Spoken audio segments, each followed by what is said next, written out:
तो last 2 days रहे एमएसटीसीटी के एग्जाम के लिए। इन 2 दिनों के अंदर आपका क्या रूटीन और क्या स्ट्रैटेजी होना चाहिए जानेंगे इस वीडियो के अंदर। सबसे पहले पॉइंट बच्चों आप लोगों का जो है वो है रिवीजन, सबसे इंपॉर्टेंट चीज। देखो बच्चों आप लोगों का अगर यहां पर 5 चैप्टर भी फिजिक्स का, केमिस्ट्री का या मैथ्स का प्रिपेयर हो गया है तो भी आप डोंट वरी, इतने ही चैप्टर के बेसिस पे आप अपने रिवीजन को करना स्टार्ट करो।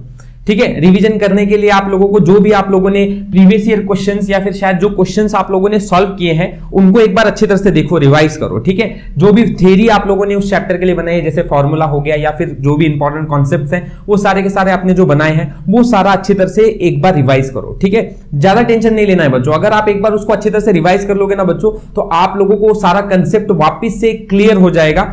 एक अंदर कॉन्फिडेंस रहेगा कि यार ये क्वेश्चंस मैंने जो सॉल्व किए थे, ये जो मैंने पहले पढ़ा था, ये मुझे एकदम अच्छी तरह से याद हो गया है। तो आप अपने आप में ही एक एग्जाम से पहले जो डर रहता है तो वो नहीं रहेगा और आप एकदम रिलैक्स रहोगे और वो आपको अच्छा पेपर परफॉर्म करने के लिए हेल्प करेगा। ठीक है, इसलिए आप लोग जो भी पढ़ रहे हो उसको अच्छी तरह से एक बार वापस रिवाइज करो। मैं अब ऐसा नहीं बोल रहा हूं, अभी कुछ बच्चों के एग्जाम जो है पीसीएम वालों की वो 2 तारीख को है, तो आप अभी से ही चालू करो। अब जिनका 8 तारीख को है उनके लिए आप लोग 2-3 दिन पहले से इस चीज को फॉलो करना स्टार्ट करो। ठीक है, तो इस तरह से आप लोगों को अपना हर कंसेप्ट रिवाइज कर लेना है 2-3 दिन पहले। ठीक है, नया बिल्कुल कुछ पढ़ने की कोशिश मत करो, वो ज्यादा आप लोगों को एक टेंशन देगा। आप वापस से है ना जब रिवाइज करोगे तो आप लोगों को बहुत ज्यादा हेल्प मिलता है, कॉन्फिडेंस मिलता है, रिलैक्सेशन मिलता है, वो चीज ज्यादा हेल्प करेगी आपको। ठीक है, चलिए तो पहला पॉइंट आपका रिवीजन का था। दूसरा इंपॉर्टेंट चीज है कि हेल्थ एंड स्लीप, ये बहुत इंपॉर्टेंट है बच्चों। अगर आप इस समय अच्छी तरह से परफॉर्म नहीं कर पाओगे, सो नहीं पाओगे या हेल्थ पर ध्यान नहीं दोगे तो एग्जाम में जाओगे आप ध्यान दो। अगर आपका हेल्थ थोड़ा सा भी खराब रहा, देखो बच्चों अगर आपको सर्दी भी रही ना तो आप अपने आप को अच्छी तरह से फोकस और कॉन्सेंट्रेट नहीं कर पाओगे एग्जाम के टाइम पे।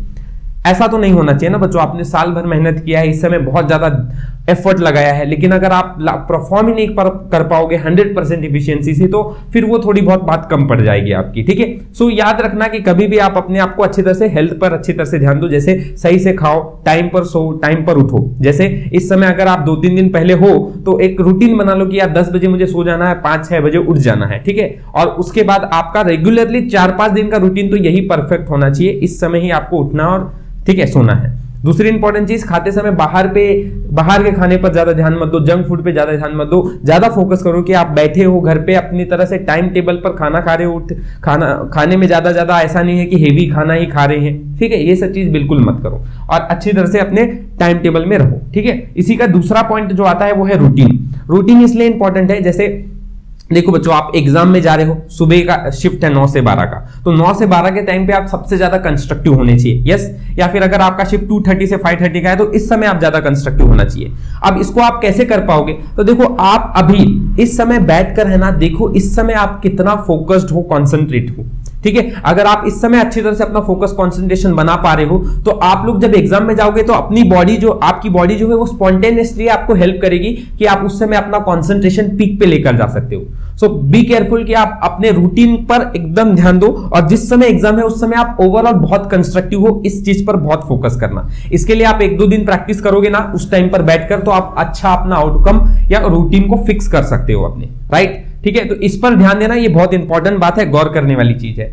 आगे 4th है टाइम मैनेजमेंट। बहुत से बच्चे जो हैं वो लास्ट मोमेंट के अंदर एग्जाम बहुत सारा छूट जाता है तो उनको टेंशन होता है, भले ही उनकी कितनी भी अच्छी प्रिपरेशन है, आप टाइम मैनेजमेंट भी ध्यान देना चाहिए।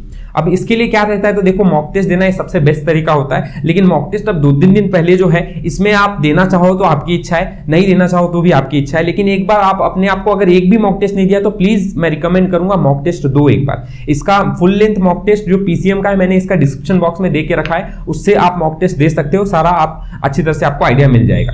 अब इस टाइम टेबल को मैनेज करने का मतलब क्या, देखो फिजिक्स का पेपर और केमिस्ट्री का पेपर जो 1.5 घंटे का रहता है, इसमें आप सोचो कि यार मेरा कैसे भी करके 25 मिनट्स के अंदर पूरा का पूरा केमिस्ट्री सॉल्व हो जा रहा है एंड फिजिक्स को फिर बचा जो टाइम है मैं दे पाऊंगा। ठीक है, एंड फिजिक्स पे ज्यादा कोशिश करो कि जो क्वेश्चंस आप सॉल्व करें वो जो थोड़ा फास्ट सॉल्व कर पाओ। ठीक है, ये करना है। और मैथ्स के लिए तो आपके पास बहुत टाइम है, लेकिन ऐसा होता है ना बच्चों कि कभी कभी आपका पीसी बंद पड़ जाता है, ये बहुत बड़ी प्रॉब्लम होती है। ये बहुत कम लोगों के साथ होता है लेकिन होता है, इस पर ध्यान देना। तो आप ज्यादातर कोशिश करो कि यार मेरा मैथ जो है वो 1 घंटा 10 मिनट 15 मिनट के अंदर हो जाए, इसलिए क्योंकि अगर पीसी बीच में बंद भी पड़ रहा है तो आप उस टाइम को कवर कर पाओगे। ठीक है। और इस समय अपने आप को रिलैक्स रहना है। जब ये पीसी बंद पड़ रहा है या फिर कुछ टेक्निकल इशू आ जा रहा है तो आप लोगों को इस समय अपने आप को काम रखना है। ये सब चीजें तब होंगी जब बच्चों आप सही से इन चीजों को फॉलो कर पाओगे तब, ठीक है। अपने अंदर एक कॉन्फिडेंस रहेगा, शांत रहोगे, ठीक है, तब जाके आप लोगों को ये सारी चीजें, पेशेंस, ये सब चीज मैनेज कर पाओगे उस समय। तो देखना बच्चों, ये चीज अगर आप लोगों के साथ ना हो, ठीक है, अच्छी बात है, बहुत 99% में नहीं होगा, लेकिन आप फिर भी अपने आप को एक टाइम मैनेजमेंट में रख के रखो कि अगर ऐसा कुछ हुआ सिचुएशन तो भी मैं अपने आप को मैनेज कर पाऊंगा, टाइम अच्छी तरह से हैंडल कर पाऊंगा, ठीक है। तो ये चीज आपके टाइम मैनेजमेंट से रिलेटेड थी। आखिरी, बी पॉजिटिव। देखो बच्चों, आप जो भी आपका अभी तक प्रिपरेशन हुआ है, अब इस हिसाब से आप ज्यादा इसके आगे बारे में सोचो भी मत। एक अच्छा चीज है कि be positive, think positive and do positive. जो भी करोगे वो अच्छी तरह से करोगे, है ना। अपने अंदर हमेशा ऐसा थॉट रखोगे, यार ठीक है, अभी तक जो हुआ है वो अच्छी तरह से हुआ है, मैं अपना एग्जाम में बेस्ट परफॉर्म करके आऊंगा। एंड उस बी पॉजिटिव वाले थॉट से ही आप अपने रिजल्ट्स को भी देखना कि आपका रिजल्ट भी एज कंपेयर अच्छा बनेगा, ठीक है। चलिए, सो आई होप सो ये वीडियो आपको अच्छा लगा होगा। लाइक, शेयर एंड सब्सक्राइब जरूर कर देना है। Thank you for watching. मिलते हैं नेक्स्ट